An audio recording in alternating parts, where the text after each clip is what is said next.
Hello everyone! Hope you're all having a good day. I'm Octoglass with an anime podcast. Nice to meet you! Today's episode 1, I'll be reviewing Apothecary Diaries, where I'll be discussing the following topics: trigger warnings, story summary, the adaptations I've read, whether or not the anime met my expectations, historical accuracy, main characters and what they're like, other characters that may have caught my eye, notable representation, favorite scenes, potential cons, and recommendations on similar stories. When we get to character names and such, please forgive any mispronunciation, and we will cover them shortly. First question: are there any trigger warnings? Yes, including a few in the first episode. Considering the setting the story mostly takes place in, there's child marriage, pedophilia, prostitution, mentions of sex jokes, sexual harassment, slight fan service, age gap relationships, etc. Violence such as suicide, murder, attempted murder, child death, self-harm, and kidnapping. Gore and implied gore, usually related to medical scenes. Talks and usage of drugs and alcohol. Others include frightening scenes, infertility, abuse, and bullying. And being based on a different time period than ours, there are differences in views such as gender, slavery, and consent. There are more warnings for the manga and light novel as the story progresses. Most of these warnings are on a situational basis and are not present throughout the whole story. If you or anyone you know is struggling with suicidal thoughts, here is the universal phone number you can call or text at 988. That's at 988. What is the story about? This is a drama mystery story. Working as an apothecary where she grew up in the red light district, Mama likes to keep her head down and avoid trouble. One day she is kidnapped and sold into the imperial palace as a servant. She loves poisons and quickly ends up a consort's taste tester. Using her street smarts and extensive knowledge of medicine, she helps solve the mysteries plaguing the area. Which adaptations have you read? I had been reading the manga when an anime adaptation was announced. So far, only Season 1 is out, which I've watched, and Season 2 is on the way. I have not read the novel, but did receive a few spoilers from fans, and recently got a physical copy of Volume 1.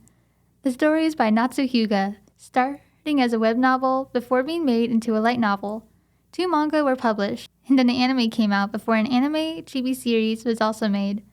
I really appreciate the writers, illustrators, editors, directors, and everyone else who contributed to making each adaptation. Each is precious, and I'm so grateful they exist. Did the anime meet your expectations, or were you underwhelmed? The manga is one of my favorites, so I was super excited for the anime, but like with all adaptations, was worried it wouldn't turn out well. In the end, it met all my expectations, and by doing so, surpassed them. The scenes and emotions it brought out were on point. The animation is pretty, the music is great, and the flow is how I imagined it would be. I had a lot of fun seeing it come to life with movement and sound added. It was also nice to see the theme of flowers representing some characters being used in the opening.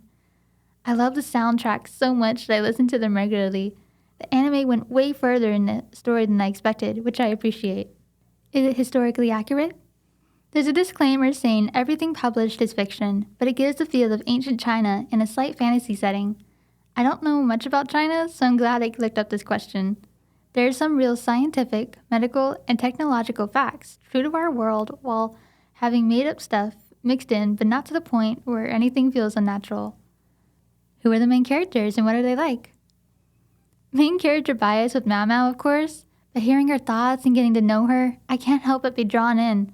Her spark of justice makes it hard to turn away from people despite her desire to keep her head down and protect herself. Her view of life is practical, and if she isn't sure of something, she usually won't say it. She prefers to say facts over speculation, but will let her mind wander to possibilities. Her cat-like mannerisms, intelligence, and passion for poisons make her so lovable. She's a rare, great female main character in the anime industry.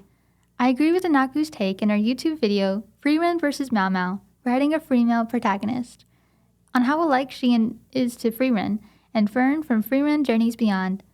All 3 are stoic but kind people learning about themselves and others. Jinshi is the secondary main character, a man with an androgynous, feminine appearance. He's a high-ranking eunuch who patrols the inner palace, visiting consorts. The more I learn about him, the more I want to know. He's a mysterious gift that keeps on giving.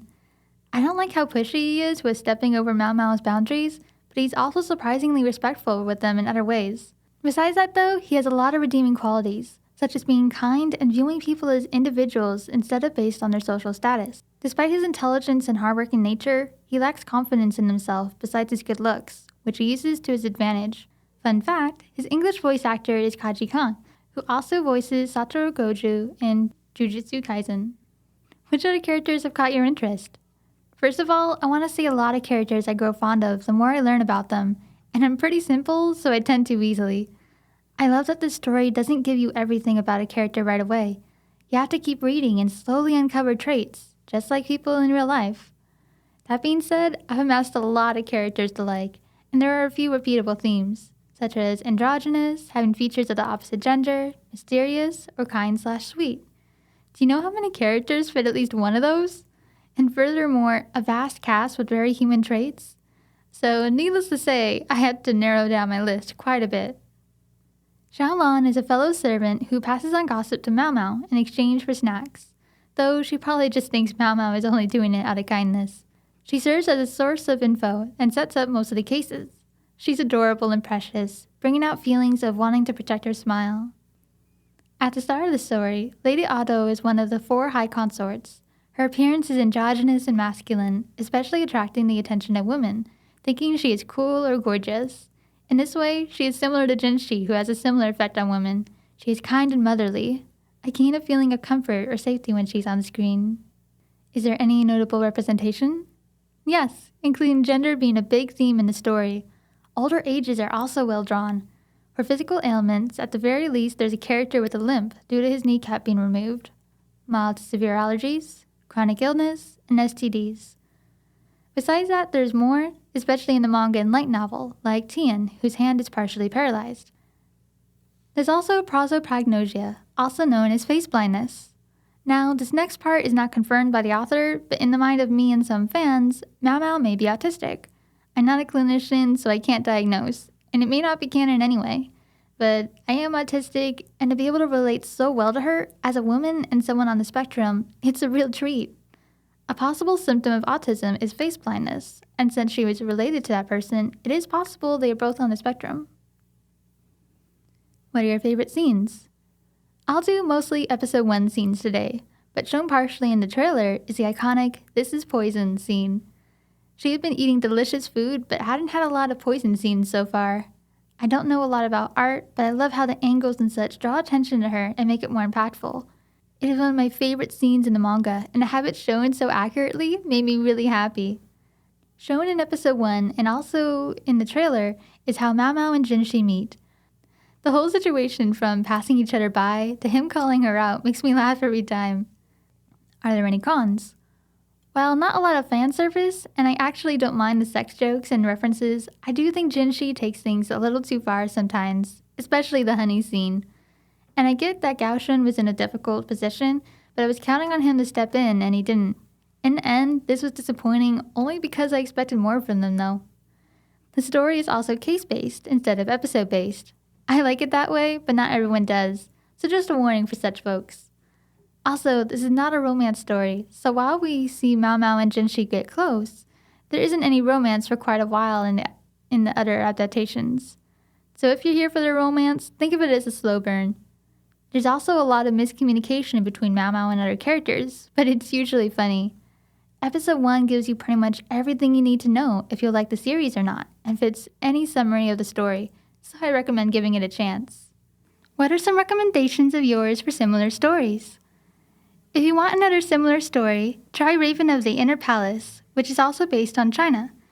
Instead of a theme of flowers, it uses birds and is about the supernatural instead of medicine and science. Or try Snow White with Red Hair for a more European-based fantasy with a medical take. There's also Ascendance of a Bookworm if you want another female main character with an obsession, this one being books. Or like I mentioned, Freerun Beyond Journey's End for another especially strong female main character that's anime got released around the same time. Thanks for listening, everyone! Feel free to send in your questions. Episode 2, Ghost Hunt Anime Edition, comes out this Friday. Episode 3 will be Apothecary Diaries, Anime and Manga Spoiler Edition, so stay tuned! So be sure to subscribe wherever you listen to podcasts. And follow me at Octoclass on Apple, Spotify, Instagram, YouTube, and TikTok. That's at OctoclassPod. Hope to see you next time!